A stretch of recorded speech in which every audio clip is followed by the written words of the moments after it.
sudah. Dan bahwa aku pun berhak juga akan sedikit cinta dan sejumput bahagia. Sedikit cinta dan sejumput bahagia.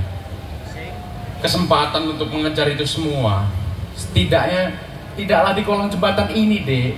Kata siapa aku datang untuk itu kemari? Jadi kalau sekiranya aku disuruh menyimpulkannya gini, maka adik kemari ini hanyalah sekedar untuk menumpang bermalam untuk 1 malam saja. Lalu bagaimana besok? Aku peringatkan kau sekali lagi, jangan terlalu jauh mengada-ngada ya, Bung. Kalau maksudmu bahwa gara-gara ucapanku yang barusan kita terpaksa berkelahi, ya apa boleh buat. Ayo berkelahi. Aku mungkin dapat kau kalahkan. Kau gahar, cocok memang untuk kelasi. Mungkin kau akan dapat membunuh aku. Dan tubuhku nanti kau benamkan dalam lumpur sana. Tapi untuk kali yang paling terakhir, dan demi martabatmu sendiri sebagai seorang betina, aku minta pada kau, berterus teranglah pada wanita cilik yang sedang dirundung masalah ini. Ayo ceritakan, dengan terbitnya matahari esok pagi, apa yang akan kau lakukan sesungguhnya? Apa rencanamu yang sebenarnya dengan dia ini? Berkatakanlah, terus terang kepadanya. Jangan dirikan bangunan-bangunan harapan kosong baginya. Sebab demi Allah, tiada dosa yang paling besar dari itu yang dapat kau lakukan sesungguhnya. Barangkali ada baiknya bila akulah yang menceritakannya kepada adik. Dia telah terima uang persekotannya tadi. Berarti dia segera bakal berlayar. Mungkin sudah besok. Bukankah begitu? Nah, besok kita akan pamitan dari dia. Mungkin untuk selama-lamanya tak bertemu lagi. Sehabis pamitan, dia menuju ke laut lepas. Kami ini kembali kemari lagi. Dan sisalah lagi pertanyaan yang sangat penting artinya bagi adik, bagi kita semuanya. Bagaimana dengan adik sendiri? Aku mau ikut berlayar. Tidak mungkin. Sudah adik dengar tadi dari dia. Apakah adik tidak bisa berbuat apa-apa sedikit dengan rasa harga diri adik yang luber itu? Dan tidak begitu keberatan dengan usul saya, agar sebaiknya adik pulang saja ke saudara adik di kampung. Kalau aku boleh bertanya, abang sendiri, ya kalian semuanya yang di sini, mengapa kalian tak pulang saja ke kampung kalian? Ya, mengapa kita tak pulang saja ke kampung kita masing-masing? Dia tahu dia tadi.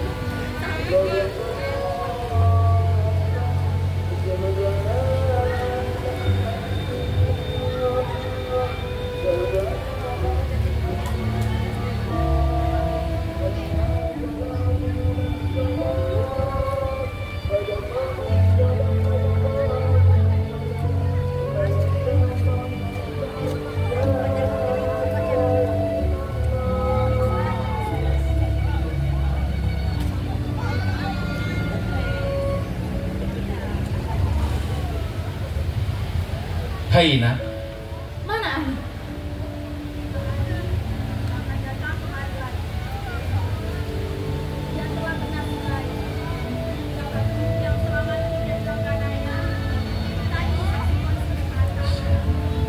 Bakal mengawini Kak Ani, dan Kak Ani setuju.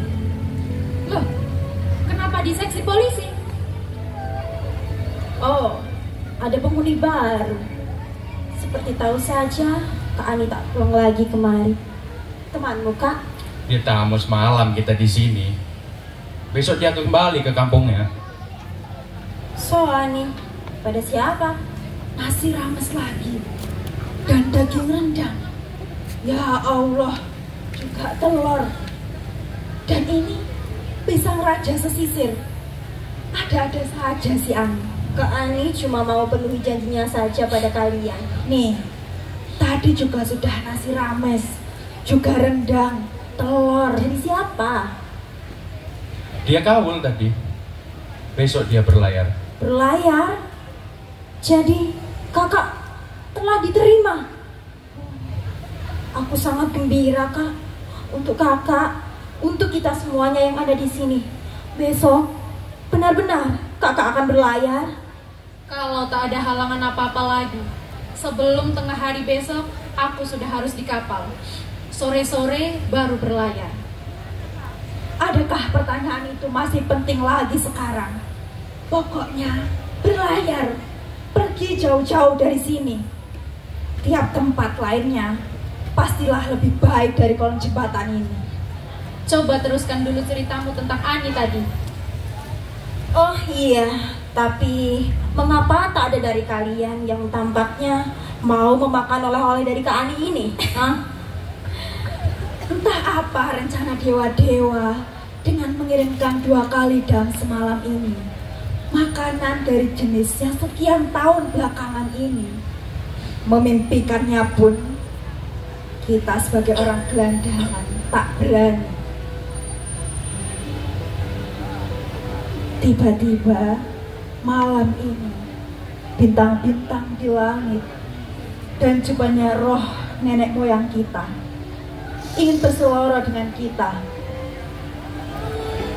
dan sekedar untuk melengkapkan unsur bergurau itu pada pengalaman aneh kita malam ini, selera kita tak sedikit pun terangsang. Sebab berkah besar ini secara kontan harus kita bayar dengan berita akan berlayarnya dia besok, dan dengan berita lainnya tentang Ani yang tak akan kemari lagi. Perasaanku pribadi, entah bagaimana dengan kalian, adalah persis seperti aku beroleh makanan enak-enak dulu sebelum aku digiring ke tiang gantungan. Nenek ada-ada saja. Apa ya separah itu? Kelelahan disebabkan perpisahan terkadang lebih parah dari kematian sendiri. Mengapa pula kita, manusia-manusia gelandangan, berbuat seolah tak mengerti hal itu?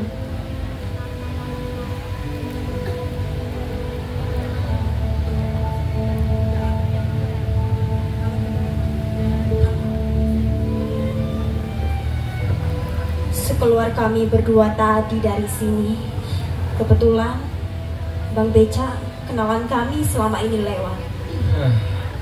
Kebetulan, sudah tentu dia sudah sejak lama menantikan kalian. Hei, mengapa kamu sengosan begitu? Apa kau tak tahu bahwa mereka dengan Bang Beca itu selama ini membentuk suatu usaha namanya Becak Komplit? Seingatku, di restoran yang besaran dikit, kita bisa pesan apa saja yang disebut beef stock komplit. Baru-baru ini ada ditulis di koran tentang patriot komplit. Semuanya makin serba komplit, tapi rasanya kok seperti makin serba kurang saja. Becak komplit itu apa? Becak komplit dengan wanitanya untuk plesir. Malah Bang Becaknya telah komplit mengatur di mana tempat plesirnya, sewanya, ongkos angkutannya, dan seterusnya. Pokoknya selesai semuanya, sang tamu membayar biaya komplit. Seingatku, dari masaku dulu sebagai klasi, pembayaran serupa itu namanya all in. Semuanya sudah termasuk.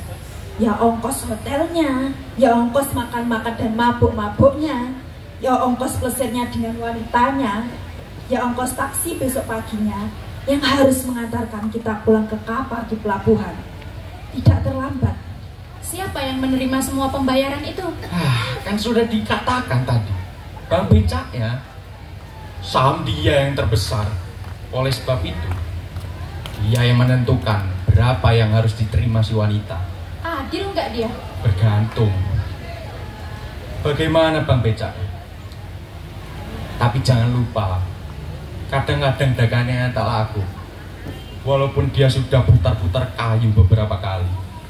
Dalam hal yang demikian, Bang Beca itu sering beri pinjaman pada si wanita kalau dia sendiri tidak punya.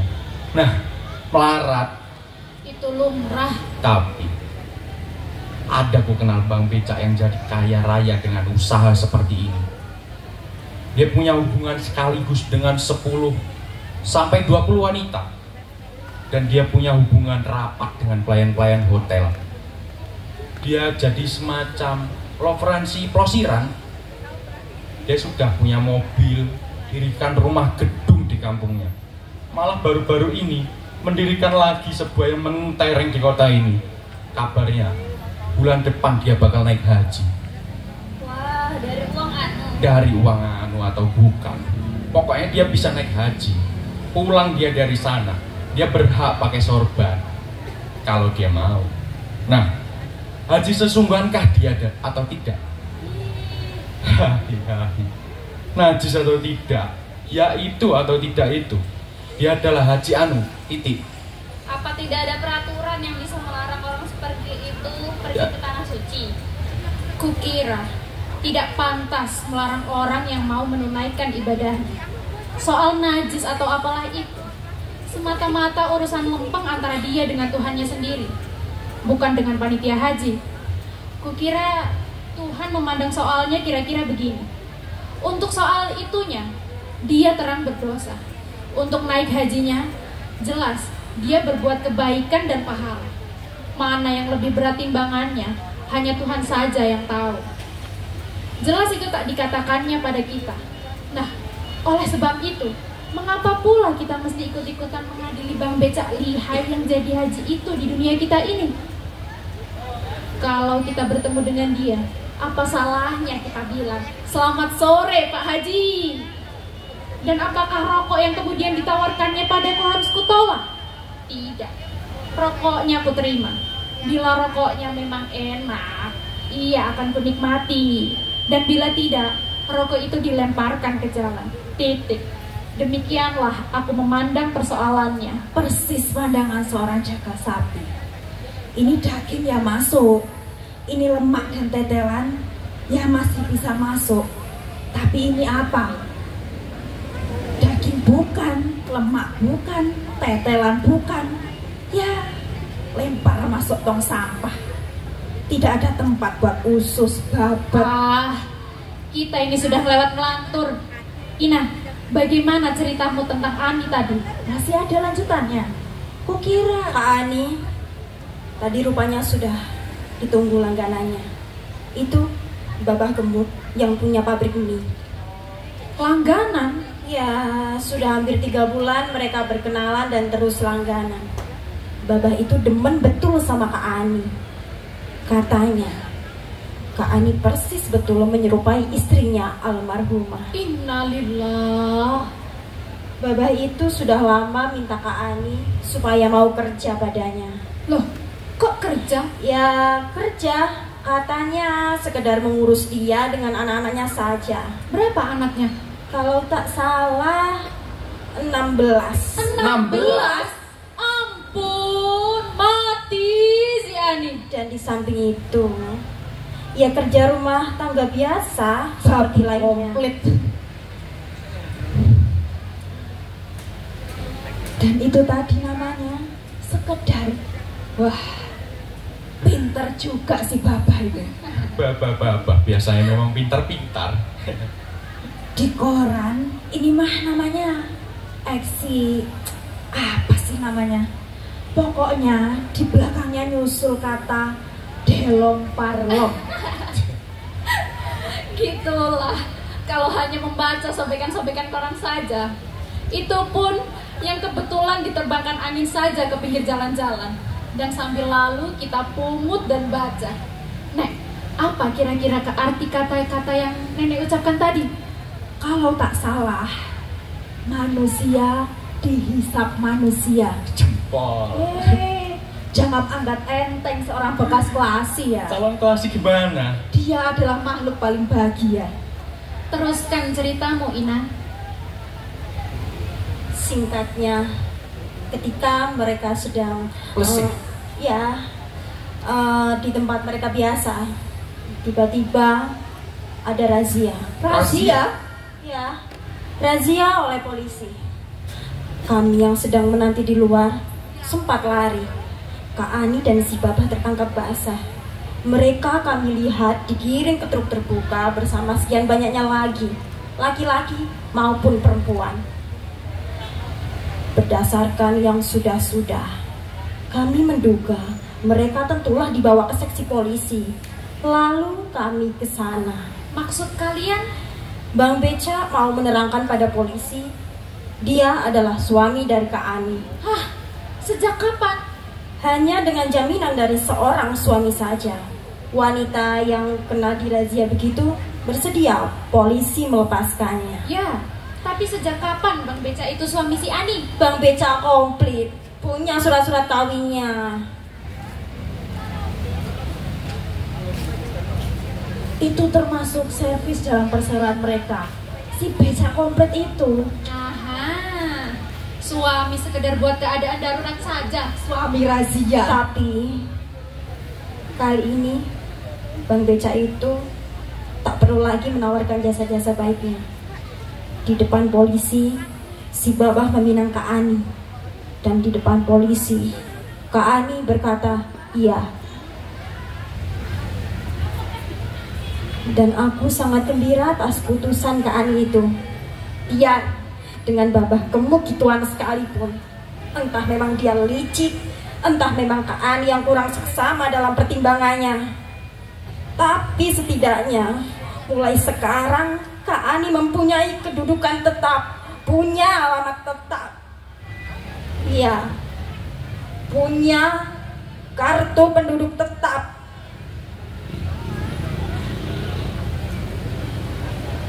Dan aku sendiri pun sekarang ingin menyampaikan sesuatu kepada kalian semua.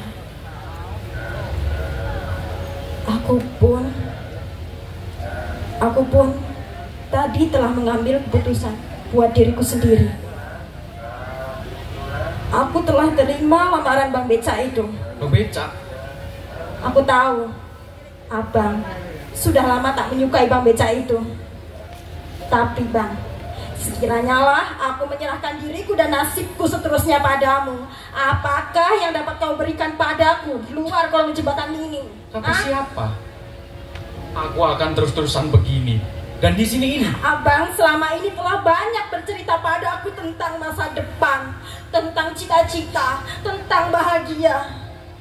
Tapi aku sedikit pun tak ada melihat bahwa Abang sungguh-sungguh ingin menebus kata-kata itu dengan perbuatan. Terus terang saja Bang, aku memang selalu mengagumi ucapan-ucapan Abang. Sungguh dalam maknanya. Dan kata-kata dengan mana Abang mengatakannya sungguh lain dari yang lain. Bermalam-malam aku tergolek di samping Abang, melanturkan angan-anganku, menerawang jauh entah kemana. Sekiranya betullah semua yang diucapkan laki-laki pujaanku ini, aku pastilah jadi wanita yang paling bahagia di dunia ini.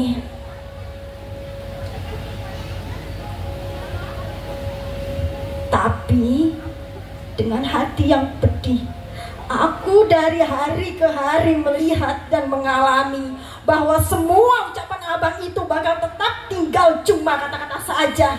Aku melihat pada diri Abang semacam kejanggalan laku dan sikap untuk berbuat, untuk bertindak. Abang gampang berbuat sesuatu. Abang adalah manusia hayal dan kata-kata semata dan asing sekali di bumi. Dari otot-otot, debu, deru, dan keringat berkucuran. Semula masih ada harapanku diam-diam bahwa Abang pada suatu hari akan mengungkapkan diri Abang sebagai seorang pengarang. Tapi alangkah kecewanya aku melihat betapa Abang telah menghambur-hamburkan kerangka karangan-karangan itu dalam percakapan-percakapan kecil tentang kisah-kisah kecil yang menjemukan di kolong jembatan ini. Ya, dan mengubur tokoh pengarang dalam diri abang itu. Dan aku gelandangan biasa saja, tak mampu lagi mencernakan kata-kata abang itu sebagaimana mestinya. Walhasil, bagiku, abang adalah seorang aneh, tak lebih dan tak kurang, hanya sebagai seorang parasit.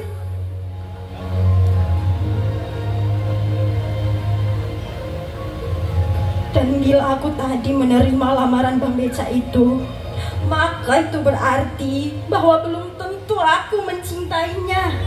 Itu berarti bahwa pada hakikatnya aku masih tetap pengagum kata-katamu yang dalam maknanya itu.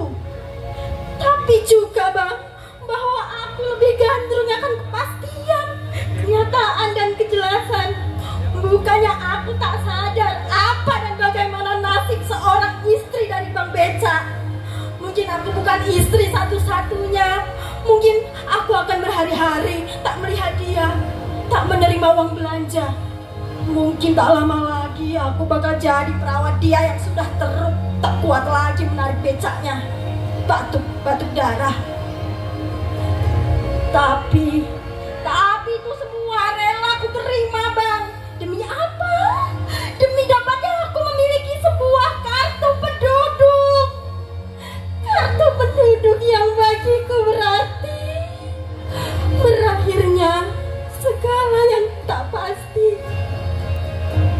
Berakhirnya rasa takut dan dikejar-kejar, seolah setiap polisi datang untuk merazia kita, membawa kita dengan truk-truk terbuka ke neraka terbuka yang di koran-koran disebut sebagai taman-taman latihan kerja untuk kaum tunakarya.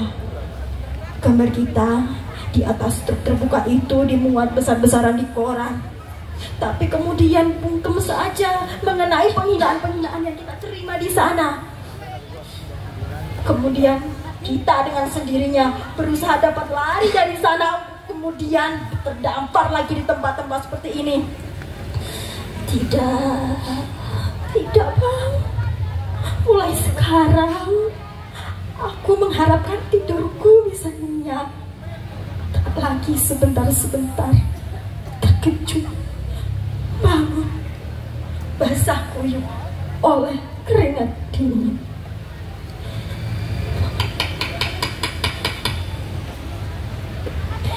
Barang-barangku kutinggalkan semuanya di sini. Pakai bila berguna bagi kalian, buang bila tidak. Selamat tinggal dan selamat belajar Kak. Semoga maafkan bila ada kata-kataku dan perbuatanku selama ini yang salah ya Kak. Aku pun demikian terhadapmu Ina. Nek,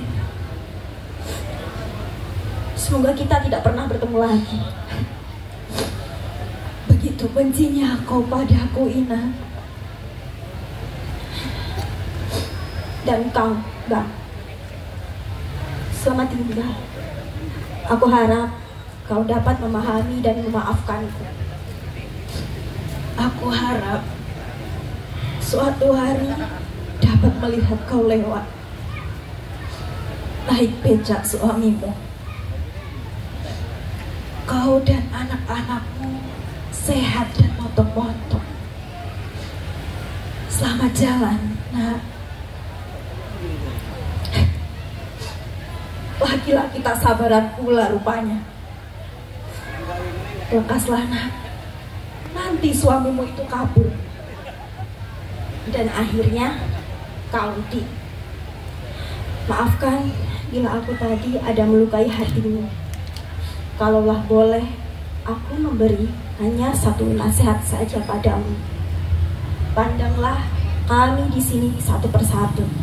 Kemudian pandanglah keadaan yang dapat disajikan kolong jembatan ini.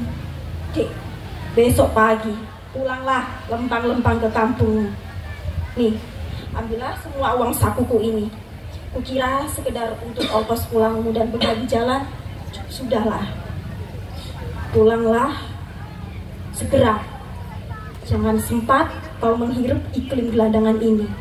Sekali kau menghirupnya, kau tak dapat lagi melepaskan dirimu dari lilitan-lilitan guritanya. Ya, dan agar benar-benar terjamin kau pulang menuju kampungmu, maka pada si pincang ku minta supaya mengantarmu sampai di sana. Ongkos buat dia pulang pergi, biarlah aku yang tanggung. Nih, sisa persekotku tadi. Biarlah, aku tahu tak butuh apa-apa lagi. Di kapal aku tak butuh uang. Selamat tinggal RT 0 RW 0.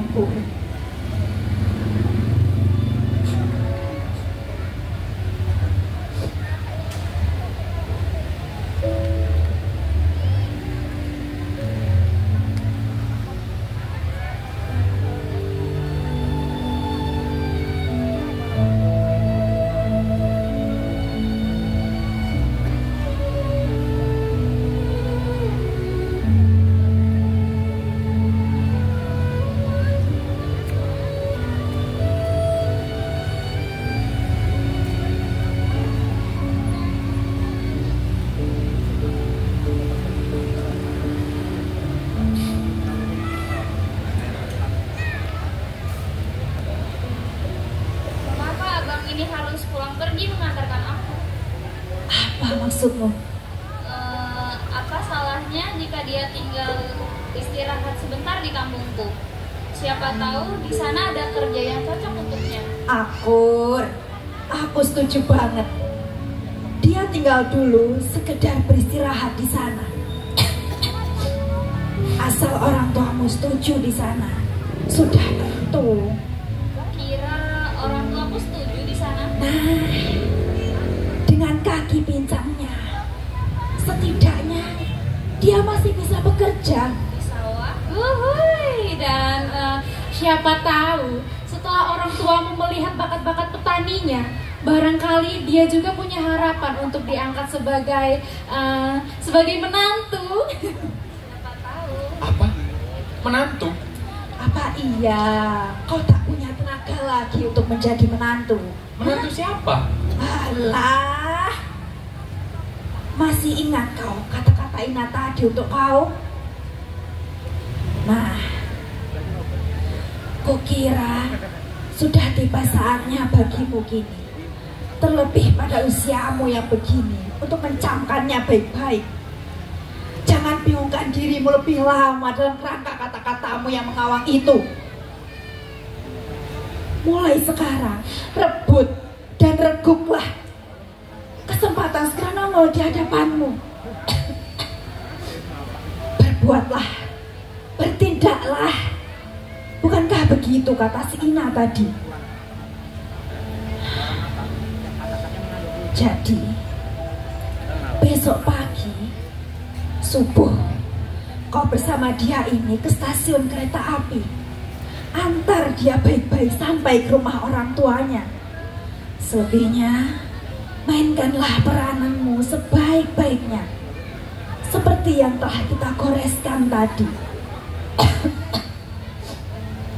Kalau kau belum apa-apa, bakal ditendang oleh bakal mertuamu di sana.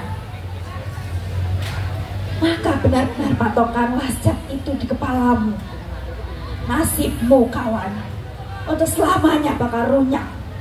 Dan ini sebagian besar karena ulahmu sendiri. Malaikat-malaikat pun kukira takkan dapat lagi menolongmu.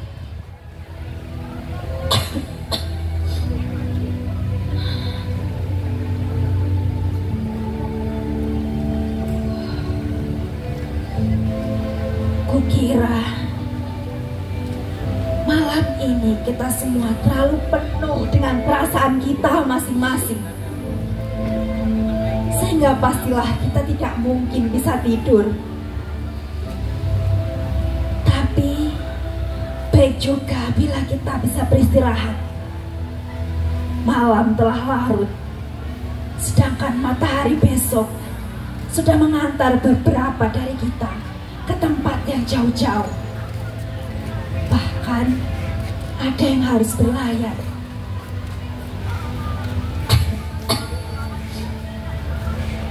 Mari kita mengumpulkan tenaga agar langkah-langkah yang bakal kita ambil besok tidak terhuyung-huyung, tapi tegap-tegap dan tepat pada tempatnya.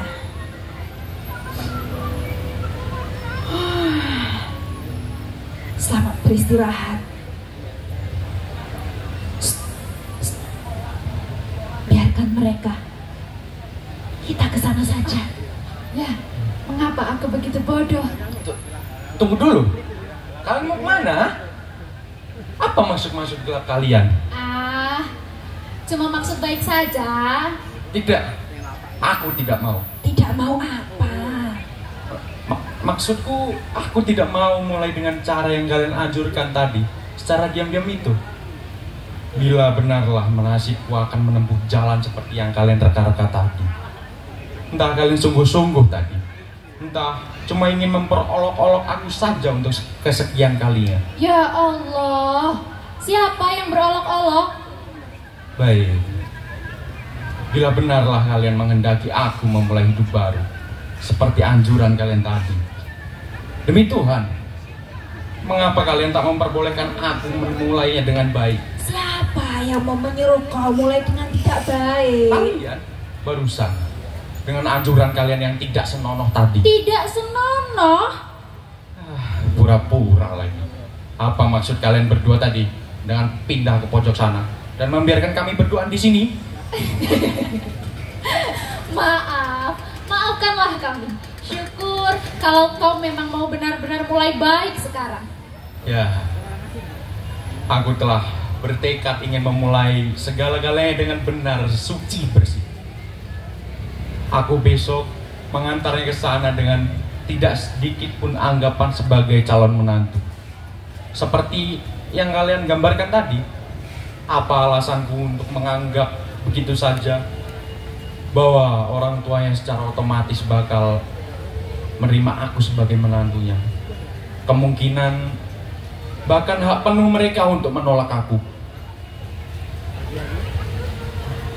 Tetaplah ada dan ada baiknya sejak semula ikut diperhitungkan. Ya, aku ingin ke sana. Tapi dengan patokan bermula, aku benar-benar ingin kerja. Kembali kerja, kembali merasakan keutuhan dan kedaulatan tubuhku di dalam teriknya matahari. Dengan kesadaran bahwa butir-butir keringatku yang mengucur itu adalah taruhanku untuk sesuap nasi yang halal. Soal menantu, kawin, cinta, hendaknya aku diperkenankan tadi. Ingin kukubur.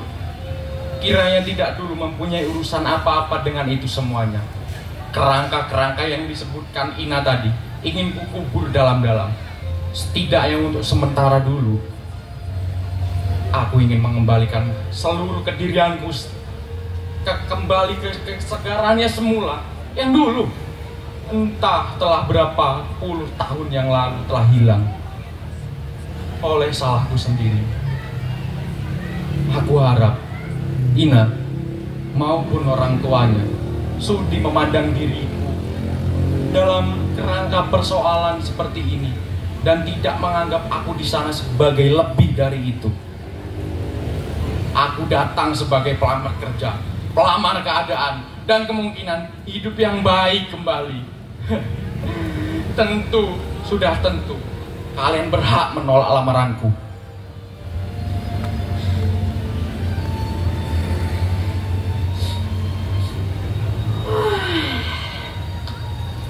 Benar-benar ngantuk aku nih. Begini saja, Nak.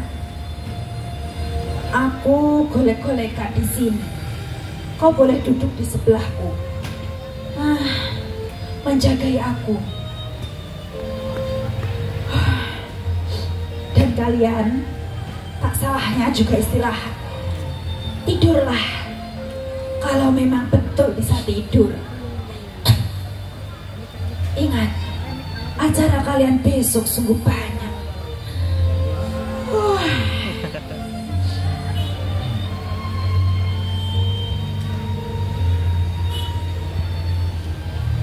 Kami besok berangkat semuanya, kecuali nenek. Aku mau kemana aku? ikutlah kami besok ke kampungku, Nek. Ikut. Aku sudah terlalu tua untuk ikut dengan siapapun. Lagi pula, kalau kita semuanya pergi, bagaimana dengan kolong jembatan ini? Dengan RT 0, RW 0. Seperti kata si Ina tadi. Justru oleh karena hal-hal itulah, Nek. Bukankah dia tidak milik siapa-siapa? Nenek pun boleh saja meninggalkannya. Kau tak tahu apa arti kolong jembatan ini dalam hidupku. Sebagian dari hidupku ku habiskan di sini. Memang dia milik siapa saja datang kemari, karena rupa-rupanya memang tak dapat berbuat lain lagi.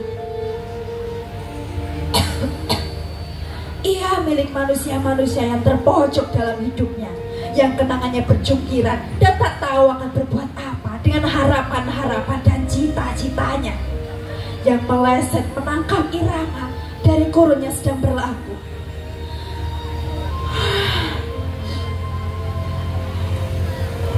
Pada diriku, semuanya yang kusebut tadi terdapat saling tindih menindih, berlapis-lapis, dan sebagai luar laputnya semakin keras.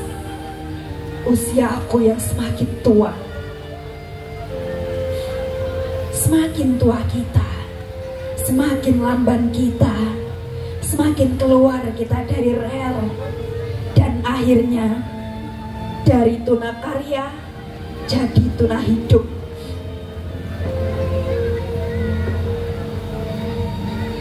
Selanjutnya tinggallah lagi kita jadi beban bagi kuli-kuli kota Praja yang membawa mayat kita ke RSUP. Apabila kita mujur sedikit saja, maka pada saat terakhir mayat dan tulang-tulang kita masih dapat berjasa bagi ilmu urai kedokteran, menjadi pahlawan-pahlawan tak dikenal bagi kemanusiaan.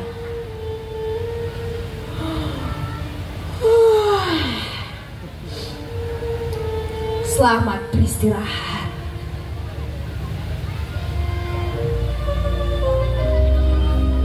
Pertemuan mereka memunculkan percakapan tentang lapar, cinta, nasib, dan harga diri.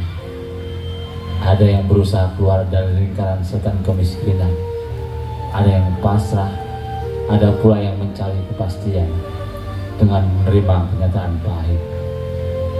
Pada akhirnya mereka harus berpisah. Ani harus menikah, Ina menerima lamaran, Bopeng diterima sebagai kasih kapal, sementara si Pincang mulai menemukan tekad baru untuk bekerja, dan si Nenek yang sudah rentah memilih tinggal di kolong jembatan sampai ajal menjemput.